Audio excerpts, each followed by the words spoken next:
एक नगर में एक सेठ रहते थे, बहुत ही दानी और धर्मात्मा।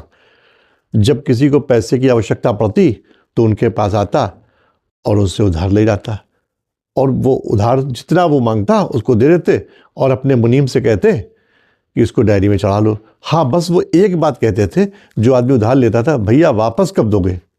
कोई कहता 6 महीने में दे देंगे, कोई साल भर में, कोई 2 साल में, कोई बहुत चालाक होते थे वो 10 साल में देंगे। और जो बहुत ही ज़्यादा चालाक होते थे वो मालूम है क्या कहते थे? वो कहते भैया अगले जन्म में देंगे। और सेठ जी उनसे कुछ भी नहीं कहते थे, बस मुनीम से कहते थे ये इनका खाते में लिख लो कि अगले जन्म में देंगे।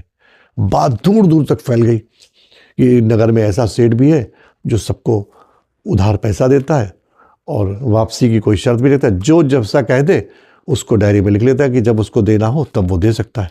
एक चोर ने जब ये बात सुनी तो वो उन सेठ जी के पास पहुंचा और उनसे बोला मुझे 20,000 रुपये दे दीजिए उधार। तो मुनीम ने पूछा अच्छा ये बताओ कि वापस कब दोगे? तो उसने भी चालाकी दिखाते हुए कहा कि अगले जन्म में दूंगा। तो मुनीम ने डायरी में वो लिख लिया अगले जन्म में दूंगा। और मुनीम जब 20,000 रुपये निकालने के लिए तिजोरी खोल रहा था तो चोर की निगाह जो थी तिजोरी पर पड़ी। उसने कहा अरे इसमें तो लाखों करोड़ों रुपया लगा हुआ है, रखा हुआ है। उसका मन डोल गया और वो वहाँ से जब चला तो सेठ की तिजोरी साफ करने के बारे में सोचने लगा। और 2-3 दिन बाद ही वो रात में उसको समय मिल गया और वो सेठ जी के घर के आसपास मंडराने लगा। और मौका देख के जैसे ही वो सेठ जी के घर के अंदर पहुंचा, एकदम से किसी कमरे की बत्ती जल गई। वो घबरा गया, एकदम से बाहर निकल आया और सेठ जी के घर में नीचे ही भैंसों का एक तबेला था, वहीं भैंसों के तबेले में जाके छुप गया। अच्छा, चोर की एक स्पेशलिटी ये थी, विशेषता ये थी कि वो पशु पक्षी और जानवरों की भाषा समझता था। तो वहाँ उसने देखा 3 भैंसें थी। एक भैंस ने दूसरी भैंस से पूछा कि बहन तुम कब आई?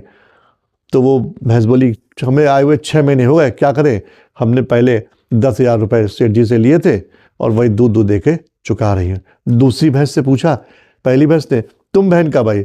बोली क्या करें, हमने 20,000 रुपये लिए थे और 12 साल से हम दूध दे रहे हैं, सेठ जी को इस तरह से चुका रहे हैं। अब तीसरी भैंस जो थी वो उनसे बोली अरे तुम लोग तो फिर भी ठीक है, मैंने तो 40,000 रुपये लिए थे और 20 साल से लगातार दूध दे के मैं चुका रही हूँ।